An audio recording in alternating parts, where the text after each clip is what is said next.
nós como espíritas temos uma ideia de que a Terra é chamada de um planeta de provas e expiações. Nós aprendemos, quando fizemos o estudo das obras básicas, que há no Livro dos Espíritos uma ideia da hierarquia dos mundos. E ali nós aprendemos que já ultrapassamos a etapa de um mundo primitivo e que estamos há milênios incontáveis na etapa de provas e de expiações. Nós examinamos o restante da hierarquia dos mundos e das humanidades. Nós temos para diante toda uma etapa que é a etapa de regeneração. Nós também nos lembramos que depois, algo que vai nos ocupar por muitos milênios, nós temos a outra, que é a etapa dos espíritos ditosos ou felizes. E a mais alta, mais elevada de todas, das condições de hierarquia dos mundos, é a dos mundos puros. Então, antes de tudo, como o nosso tema é os caminhos da cura do corpo e da alma, é importante nós nos lembrarmos que a espiritualidade, a par de rotular o planeta Terra como um planeta de expiações e provas, também nos diz algumas vezes que a Terra é um grande hospital.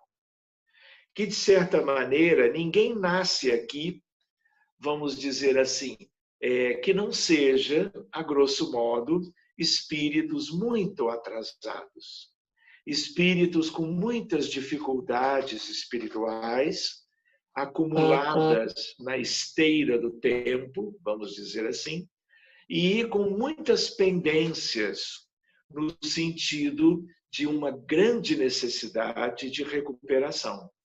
E que, salvo algumas exceções da nossa história, desde a história antiga, desde a história que nós conhecemos de 5.000 anos para cá, que é a história registrada propriamente, né? Nós, na verdade, somos um grande hospital. E estes espíritos mais elevados, quando se corporificaram, quando reencarnaram aqui, eram mesmo missionários, para nos ajudarem na recuperação espiritual. Então, de um modo geral, não percamos isto de vista, nós somos aqueles que somos espíritos doentes, espíritos enfermos. E como a Terra é esse grande hospital, dependendo da vizinhança e das regiões envolvidas astronomicamente, quem adoece numa certa altura do cosmos vem para a Terra. Então, de todo o sistema solar, em que outros planetas também têm as suas humanidades, a Terra é o lugar onde o atraso é maior. E é mesmo um mundo muito relacionado às imperfeições.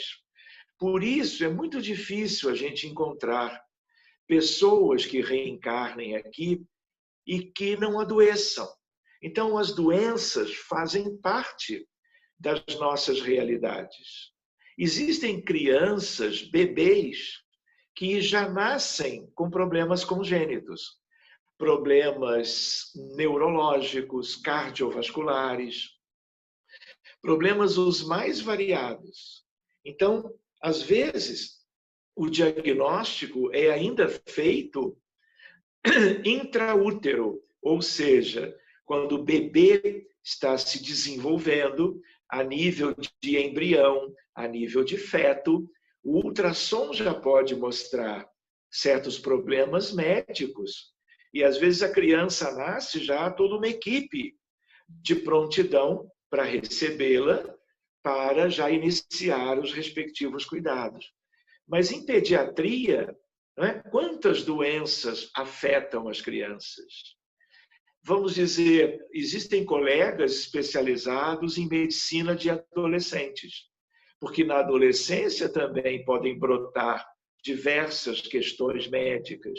E na vida adulta, e também mais adiante, quando nos tornamos idosos, na chamada terceira idade, doença é o que há de mais comum, não é verdade? Então, por que é assim? Por que é muito difícil nós encontrarmos uma ou outra pessoa que, ao longo de, vamos dizer, 80 anos de vida, nunca tenha tido uma doença mais séria, mais preocupante e que tenha lhe causado mais sofrimento? É incomum. E mesmo sendo possível, ainda assim, tudo depende da programação espiritual, de tal maneira que, mesmo não adoecendo numa ou duas reencarnações de algo mais importante, nada impede que na programação de uma próxima não tenha que lidar com as suas próprias imperfeições que resultem em 1, 2 ou 3 diagnósticos relevantes e que tragam aquela alma encarnada, né, a uma série de desafios próprios, aqueles que as doenças geram. Então, vale a pena nós nos lembrarmos que aqui é um hospital. No livro Roteiro, Emmanuel, livro Roteiro é um livro astro. São 88 livros astros. Se depois vocês desejarem, eu envio essa listagem. São como que, de certo modo, os principais livros por Francisco Cândido Xavier, todos esses livros editados pela FEB, de tal maneira que neste chamado Roteiro, que é um livro lindo, como tantos, na verdade, todos de Emmanuel, nós vamos encontrar um capítulo chamado O Grande Educandário. E nesse capítulo, como o próprio título traz, ele chama o planeta Terra como uma grande escola. Então, ao mesmo tempo, é uma grande escola de provas, de expiações, mas expiações têm muito a ver com as doenças. De tal maneira que é educandário e, ao mesmo tempo, um grande hospital. E nós nos lembramos uma curiosidade que é pouco conhecida ou pouco lembrada, que nesse mesmo capítulo, que é o capítulo de Emmanuel, da obra Roteiro, ele diz para nós que nós somos 20 bilhões de humanos na Terra. O livro tem aproximadamente 70 anos e provavelmente pouca coisa mudou. Espíritos se foram por evolução, espíritos outros se foram por uma rebeldia e já fazem parte do processo de transmigração. Ao mesmo tempo, outros chegaram para fazerem parte desta realidade. Mas, em média, a população é a mesma. Se nós somos hoje 7,7 bilhões de encarnados, por uma estatística de hoje, nós temos, então, fazendo uma aritmética, nós temos 12,3 bilhões de humanos no mundo espiritual. E aqui uma lembrança oportuna. Os doentes somos nós todos. E os doentes, eles não estão apenas aqui do lado de cá, em que nós, como médicos, como organizações de saúde, podemos conhecê-los todos. Lá do outro lado da vida, no mundo espiritual, nós temos um contingente ainda muito maior de espíritos que se comprometeram no passado, como nós, diante das leis divinas e se demoram em regiões muito, vamos dizer, infelizes do mundo espiritual, numa erraticidade, como é o nome que se dá na codificação kardeciana, em termos de estarem aguardando providências ou novas oportunidades. Primeiro, para ganharem algum benefício, desenvolvendo eles também aspectos evolutivos no próprio mundo espiritual. Porque evolução se dá como potencial nos dois lados da vida, não é? E, ao mesmo tempo, aguardando novas oportunidades reencarnatórias, para que possam progredir, para que possam realizar programas de desenvolvimento moral, para que as doenças, aos poucos, ao longo de vidas sucessivas, possam como que irem ficando cada vez mais para trás e nós adoecermos menos de hoje para o futuro.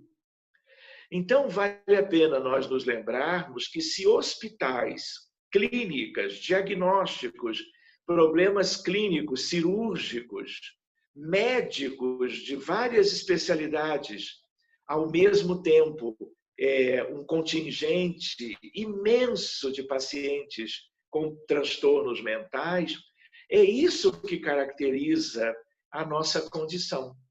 A condição de espíritos imperfeitos, a nossa condição de espíritos muito predispostos às mais variadas doenças, não é? Então, por exemplo, nós todos estamos em casa em função de algo extraordinário, que é algo que nós nunca tínhamos visto.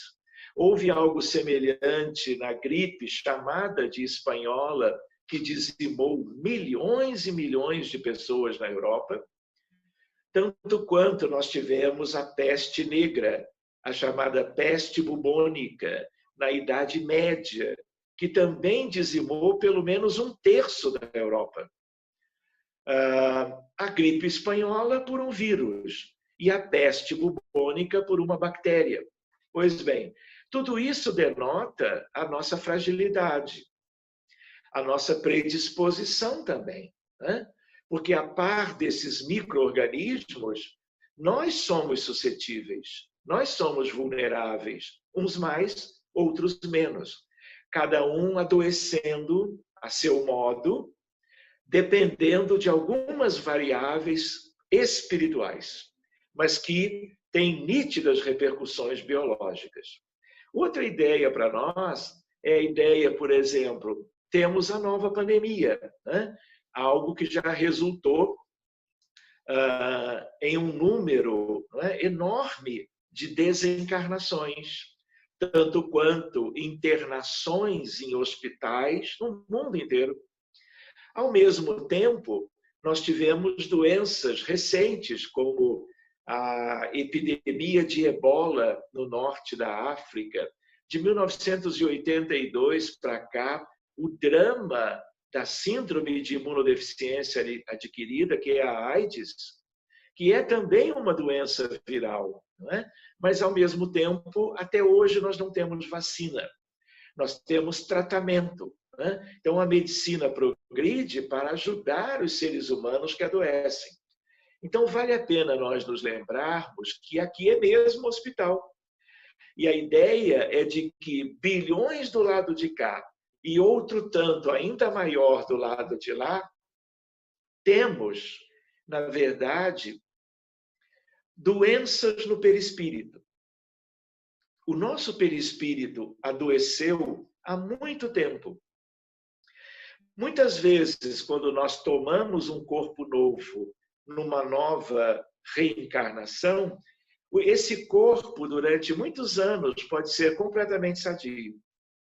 Mas vai que seja de acontecer, de chegar numa idade, vem uma doença A, B, C ou D. Existem aquelas mais comuns, como hipertensão arterial, como diabetes mellitus, como doença arterial coronariana, que é um problema cardíaco, a ideia do câncer. Existem vários, na verdade, são muitas doenças diferentes dentro da ideia da oncologia, que é a especialidade que lida com o câncer, os tumores malignos de um modo geral. Então, se nós temos uma pandemia por esse vírus, hipertensão, diabetes, doença coronária e câncer são epidemias, porque não há país, praticamente, em que estes diagnósticos não sejam muito comuns. Tanto quanto, se eu pensar em depressão, depressão é uma epidemia mundial. De tal maneira que em todos os países, pode-se dizer, inclusive aqueles que eu já visitei, a depressão é um problema de saúde pública para todos esses países, porque o número de casos é muito grande.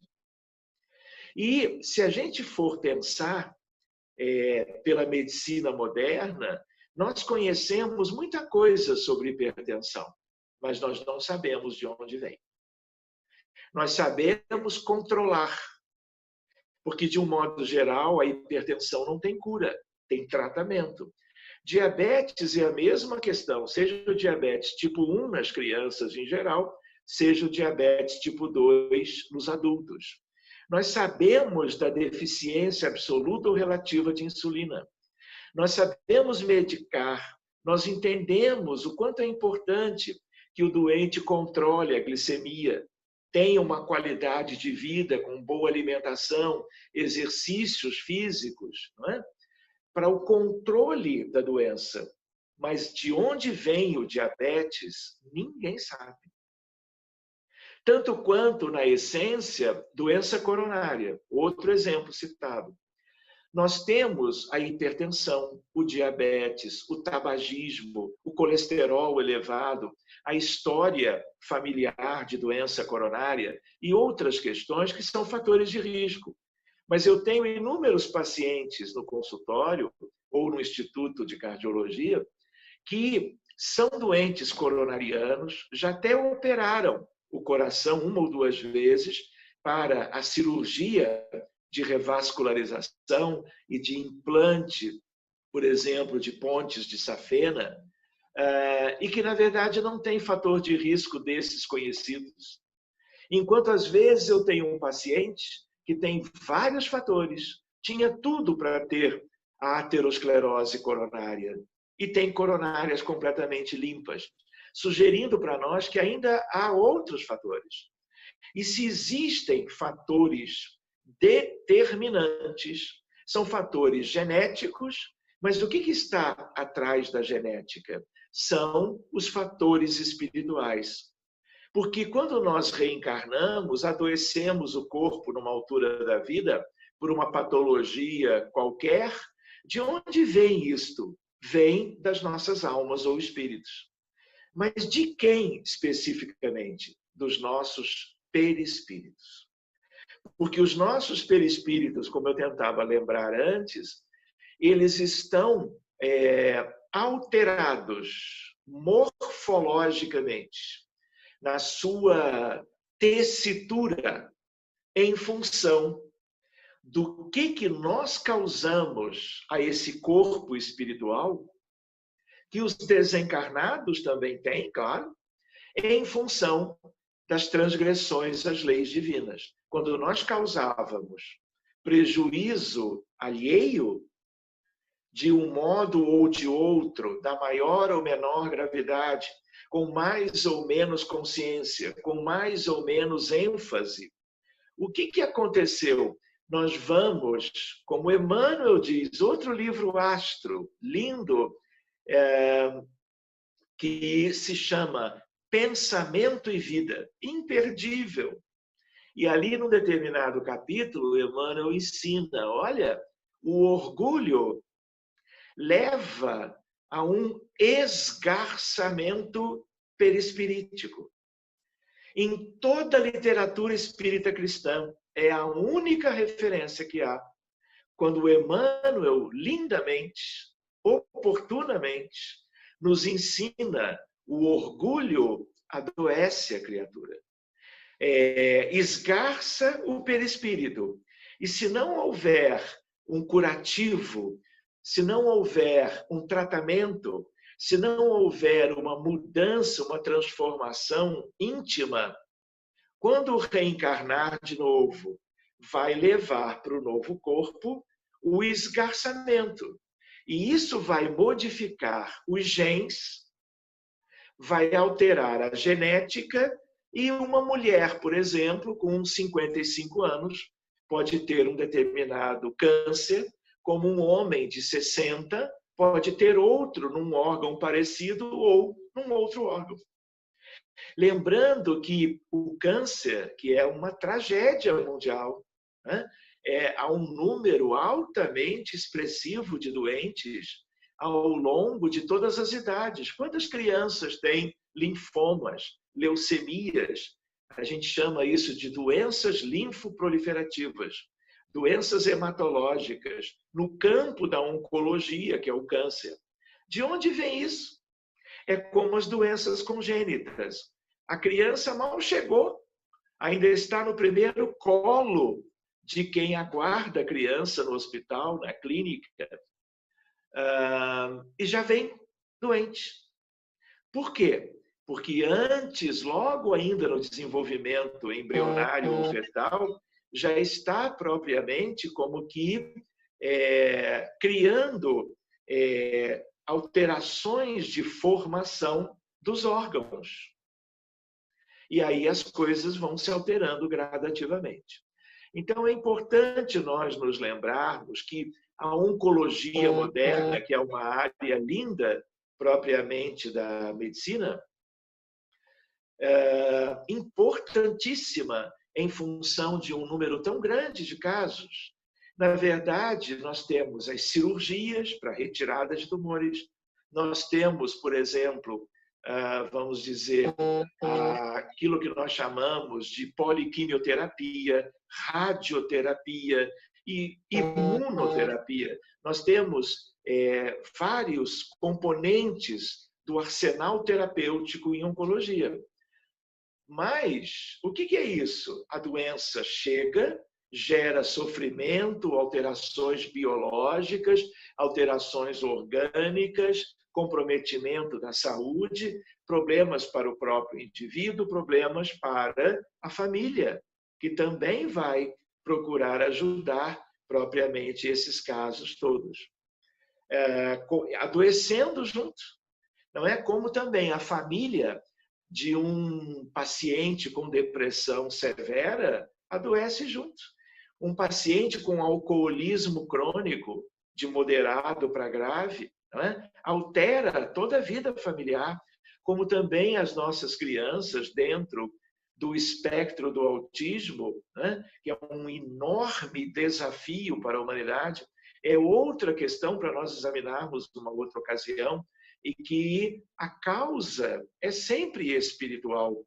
Como são espirituais as causas relevantes de todas as enfermidades mentais, ou transtornos, ou doenças psiquiátricas. Pois bem, então, nós estamos nos situando, lembrando que nós podemos estar em qualquer altura da vida sem nunca termos adoecido com maior gravidade. Mas de uma hora para outra pode vir algo que venha, inclusive, a comprometer todo o restante daquela reencarnação. Então, eu gostaria de lembrar isso antes de mais nada, né? Porque isso nos ajuda a que nós nos situemos. Que mundo é esse? Então, nós não podemos acreditar que o universo divino ele é composto de mundos iguais à Terra. Pelo contrário, isso aqui é uma exceção.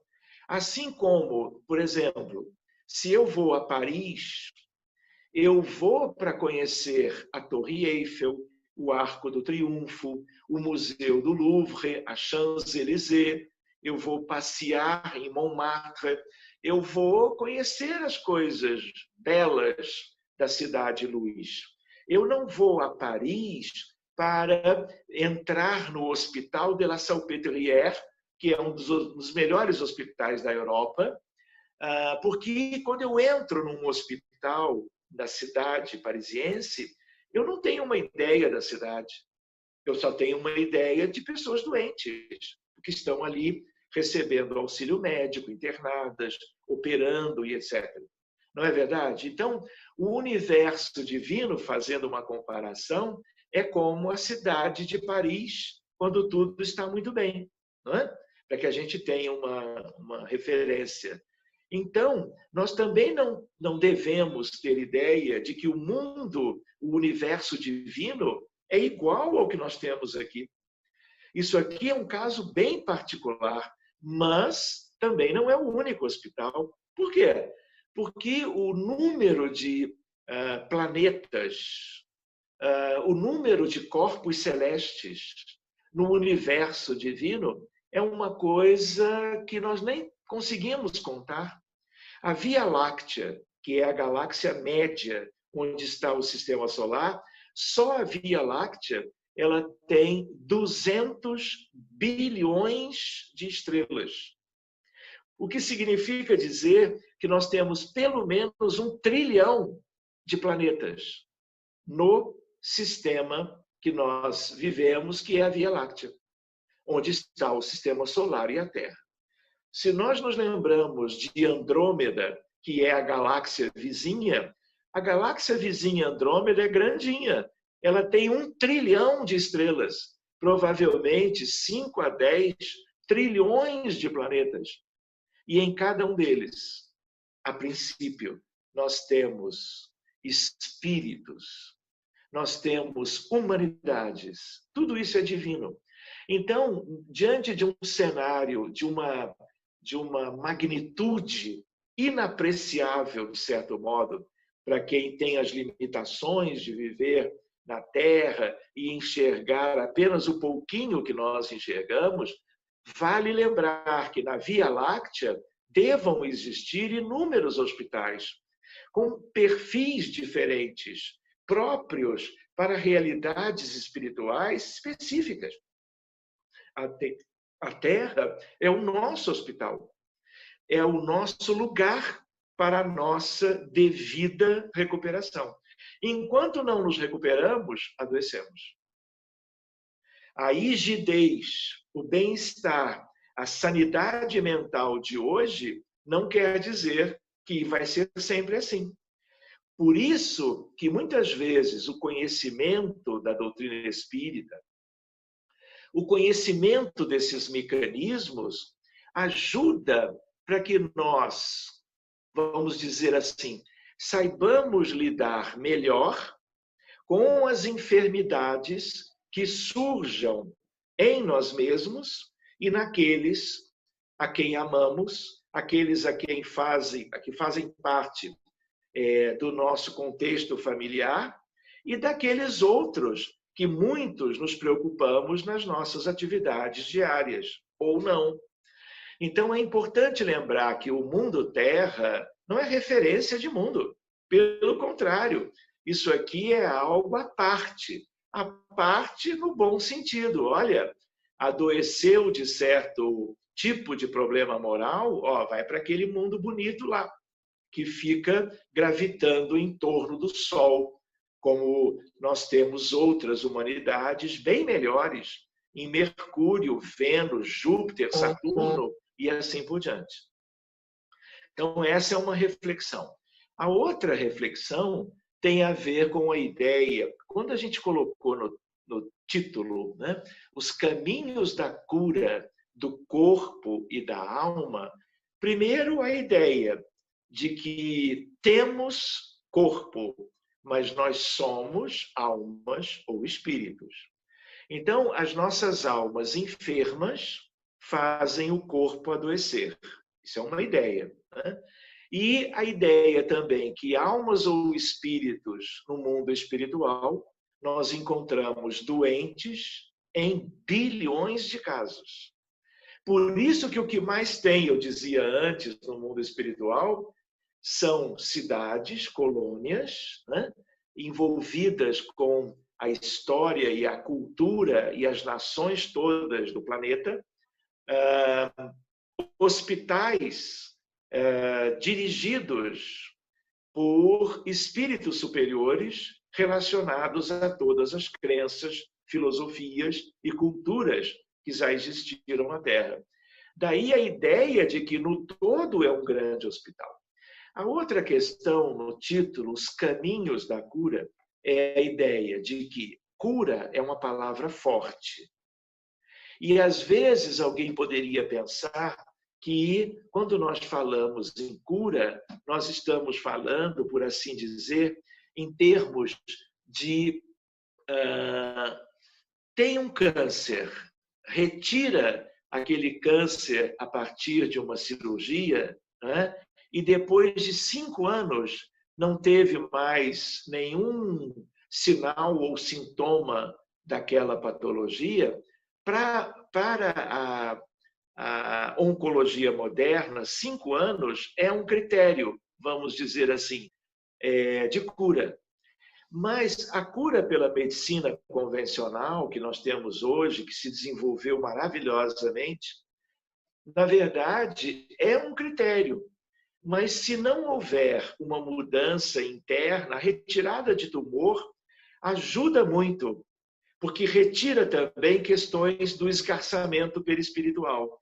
Mas isso não quer dizer que daqui a 10 ou 15 anos, na mesma reencarnação, não possa estar lidando com um outro problema de saúde importante, às vezes até um outro câncer, num outro órgão. Por quê? Porque nós temos muitas coisas pendentes nos nossos perispíritos. E as doenças todas que se multiplicam na Terra, elas têm a ver com toda esta bagagem relacionada aos nossos erros de milênios. Possivelmente um ou outro daqui, talvez muitos, tenham já toda uma carga de equívocos de antes de virem para a Terra. Erros contrariando as leis de Deus, quando ainda em capela, por exemplo. Por isso que o que nós olhamos no espelho, e às vezes o que os exames de imagem, ressonâncias nucleares magnéticas, ultrassonografias, tomografias computadorizadas, PET scan, isso tudo é para ver o que está no corpo. E nós precisamos disso como elementos para o diagnóstico em medicina. Mas o que acontece? O corpo pode estar sadio hoje e, de certo modo, a mente já está vivendo transtornos muito sérios. Ao mesmo tempo, nós podemos ter uma mente equilibrada, hoje, entre encarnados, exames de ressonância inteiramente normais, exames de check-up laboratoriais também denotando tudo muito bonitinho, e daqui a 2 anos a pessoa estará às voltas com uma doença muito séria que pode comprometer a sua encarnação até o fim. Então, por que isto? Porque nós ainda não temos, mas vamos ter em breve, ressonâncias ou elementos parecidos que enxerguem o perispírito. O perispírito, a espiritualidade enxerga, os desencarnados enxergam. Mas a medicina vai dar um grande salto quando nós formos capazes de colocar uma pessoa num equipamento nos moldes das tomografias e ressonâncias da atualidade, em que nós vamos adequar o aparelho, né? O dispositivo, para olhar além do corpo, num determinado momento, como parte do exame, olhar de perto o perispírito. E aí nós vamos poder reconhecer tudo o que existe nele desde a infância. Porque o perispírito vem conosco do mundo espiritual. E todo o diagnóstico já feito de alterações do perispírito, muito cedo na nova jornada reencarnatória, permitirá que o passe a fluidoterapia espírita, o magnetismo terapêutico, a água fluidificada e outros elementos relacionados, por exemplo, às virtudes, que venham a ser propostas durante as escolas das crianças e também durante a evangelização da infância e do jovem, para que desde cedo nós sejamos acostumados, convidados ao exercício das virtudes que nos faltam.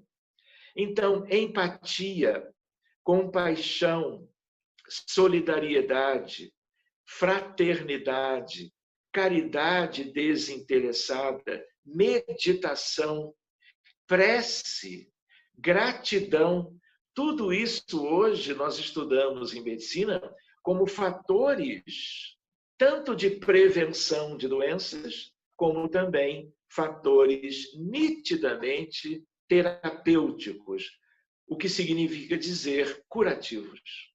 Como que elementos associados junto dos elementos conhecidos pela medicina oficial, concorrendo como nunca nós podíamos supor para o benefício da criatura. Então, vocês já imaginaram que medicina preventiva extraordinária? Nós podermos conhecer melhor como médicos, como pais, como familiares, desejando o melhor para todos, conhecermos o que cada um está trazendo do mundo espiritual numa nova jornada evolutiva reencarnatória. Para que todo o contexto em volta seja favorável à recuperação dessas pessoas, promovendo dentro de casa. E as escolas do porvir também serão escolas que vão lidar com uma pedagogia diferente, que é uma pedagogia que contemple a essência da vida, e não apenas a ideia de cultura ou de informação.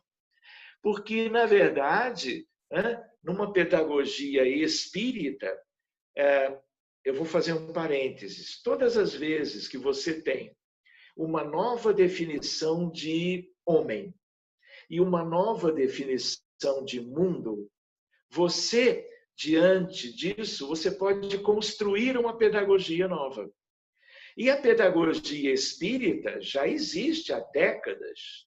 Existem inúmeras escolas espíritas, eu até diria, não é uma palavra que eu goste muito, mas escolas confessionais espíritas, no sentido de que vai aprender matemática, literatura, geografia e história, sempre introduzindo ao mesmo tempo, além de tudo que todas as escolas trazem para as nossas crianças, trazendo também elementos que são espirituais, que tenham a ver com as questões da vida na Terra e do que importa para essas crianças e jovens conhecerem, para que eles, desde cedo, sejam capazes de melhor administrarem as suas questões pessoais. Por exemplo, eu conheço escolas espíritas e as crianças, antes de começar o dia letivo, e ao encerrá-lo, fazem uma oração. Nos moldes da oração preconizada, quando nós vamos começar uma atividade qualquer no centro espírita. Algumas dessas crianças, na hora do recreio, grupos, turmas de crianças, meditam. Brincam do mesmo modo que todas as outras crianças em todas as escolas do mundo. Mas além das coisas, das brincadeiras que nós gostávamos e todas as crianças gostam até hoje e vão gostar eternamente, existem outras propostas para que nós tenhamos, então, vamos dizer assim, algo a mais que vise auxiliar o espírito reencarnado, a alma que voltou, que tomou um novo corpo, que pode adoecer ou não, mas que, se trabalhada desde cedo, em referenciais, vamos dizer assim, de vida eterna, essas crianças, esses espíritos, porque as crianças são espíritos, os nossos filhos são espíritos, e podem até, do ponto de vista histórico, serem mais antigos e até mais evoluídos do que nós. Então, a ideia qual é? É um pensamento, uma visão melhor das coisas. Aliás, o Espiritismo é consolador prometido por Jesus em função de tudo que nós precisávamos saber e que todos os grandes missionários procuraram introduzir antes na humanidade, tiveram sucesso, vamos dizer, em certos segmentos, mas tinha que vir algo de caráter mais universal. E esse algo que beneficia hoje e beneficiará para os tempos do futuro a humanidade é a doutrina espírita. Porque como ciência, como filosofia, trazendo aspectos extraordinários de crença, né? Haja vista o livro O Evangelho segundo o Espiritismo, de Allan Kardec, tudo isso é um grande esforço iluminativo para favorecer a agilização do processo de recuperação e desenvolvimento dos indivíduos, dos seres humanos, trazidos para vivermos no grande hospital e, ao mesmo tempo, o grande educandário. Então, eu também estava ainda lembrando no título a palavra cura. E aí vale a pena nós nos lembrarmos que cura tem vários níveis. Se você tem uma cefaleia, uma dor de cabeça, e toma um analgésico e aquela dor desaparece, a sua vida volta ao normal, você volta para o trabalho, para a escola, faz prova, tudo evolui bem, aquilo não deixa de ser uma cura, apesar de que você está apenas tratando, suprimindo um sintoma. A causa da dor de cabeça pode ser qualquer. Em medicina, são mais de 70 causas de dor de cabeça. Desde coisas simples até problemas, como, por exemplo, enxaqueca, tumor cerebral, má formação arteriovenosa cerebral, meningite e outros problemas, né? Então, a ideia qual é? Os níveis mais profundos de cura são níveis que têm a ver com mudanças pessoais. E aí, o que acontece? Os médicos e a medicina, de um modo geral, ela não trabalha isso no dia a dia com os doentes. Seja no ambulatório de um hospital público, seja num posto de medicina de família, seja num hospital qualquer de maior ou menor complexidade, nos consultórios dos colegas. Em geral, é tudo muito rápido hoje em dia, muito superficial, não é? Um pouco da história, da anamnese, que a gente chama, e depois exames de imagem, exames complementares, elaboração de hipóteses diagnósticas, remédio para isso, remédio para aquilo. Olha, toma 3 comprimidos por dia, volte aqui daqui a um mês. É tudo muito superficial e simplificado. Mesmo que possa ser, para uma infinidade de questões médicas, algo também muito proveitoso, claro que dependendo da competência do profissional de saúde, da experiência, do estudo, da vivência que ele tem, né? Mas a gente lembra que a medicina hoje, ela só olha para o corpo. Querem ver o exemplo da depressão? A depressão, eu tinha recordado, é um problema gravíssimo de saúde pública e que tem uma vinculação triste com outra questão extraordinária e grave, que é o suicídio. 2/3 das pessoas que tentaram ou que cometeram suicídio eram deprimidas sabidamente ou eram deprimidas sem terem tido a oportunidade de um diagnóstico e não tendo diagnóstico, não tinham tratamento. E aí nós nos lembramos que, para uma psiquiatria, que é uma psiquiatria da atualidade, que é uma especialidade médica de alto nível, depois eu vou fazer alguns comentários, o que acontece? Os psiquiatras descobriram, os neurocientistas, que os doentes com depressão têm uma redução da neuroquímica cerebral, dos chamados neurotransmissores. Ocitocina, serotonina, dopamina e outras que são também razoavelmente conhecidas, outras menos. Então, quando os médicos clínicos ou psiquiatras usam antidepressivos, essas substâncias, todas elas, têm a proposta de aumentar os níveis dos neurotransmissores cerebrais. E aí as pessoas melhoram, umas mais, outras menos. Mas isso tudo é porque ficou para a psiquiatria a ideia de que depressão é um problema hormonal da neuroquímica e que basta você tratar para essas substâncias aumentarem novamente a sua quantidade nos neurônios, que o paciente vai ficar bem. E aí isso significa o quê? Que ele vai tomar antidepressivo para o resto da vida. Por quê? Porque não se propõe a buscar algo além disso. E nós já sabemos que, na verdade, se você tentar, a pedido do paciente, da família, ou porque você achou que era o caso, e você vai retirar o antidepressivo, é praticamente uma regra. Os pacientes terão todas as manifestações novamente. Por isso que, em geral, os médicos, quando começam, vão receitando o antidepressivo eternamente. E aí nós também nos questionamos por que os neurotransmissores diminuem? Por problemas espirituais. É. Assim como uma divisão celular anômala, se não for como que contornada, bloqueada pelo sistema imunológico da pessoa, daqui a meio ano é um tumor de 8 centímetros. De onde vem isso? Do perispírito.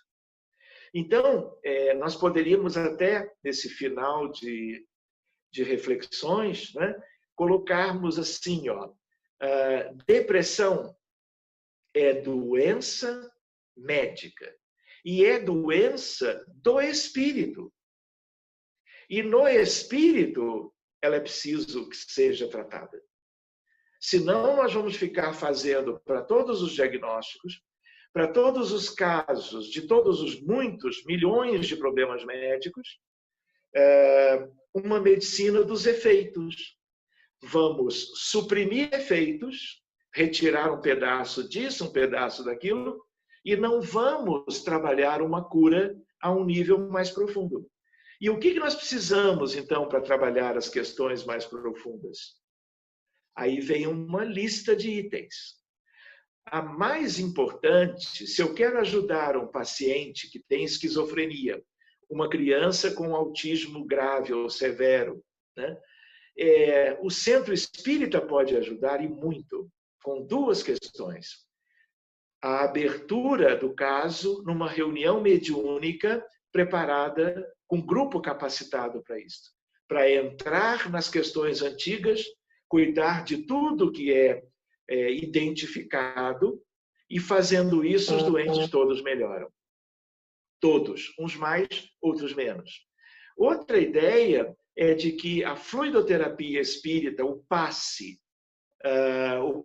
com o paciente deitado, né? O ambiente dentro da casa espírita, nos moldes de um hospital como os de nosso lar, na verdade, significam uma mudança fluídica, como está no livro dos médiuns, quando Allan Kardec trabalha a ideia de mediunidade, de cura, e ele lembra, olha, é trocar uma molécula malsã por uma molécula sã. Tudo bem que não é simples assim, mas é o caso de capacitação de equipes para isso.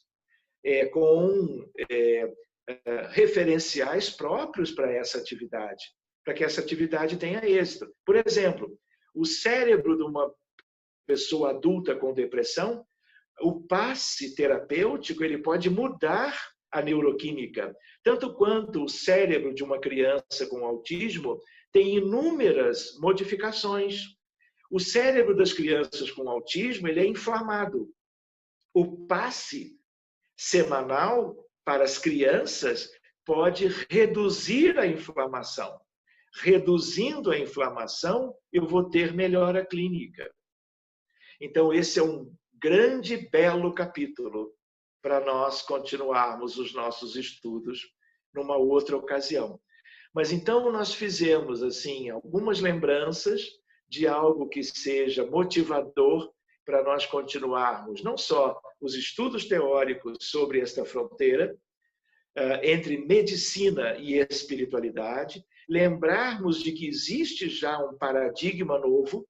Se o paradigma cartesiano, o paradigma materialista, o paradigma mecanicista nos conduziu a uma medicina limitada, mas muito próspera, num certo sentido, nós temos que buscar o paradigma espírito, matéria, mente, corpo, que é o que inúmeros grupos no Brasil e no mundo estão procurando praticar.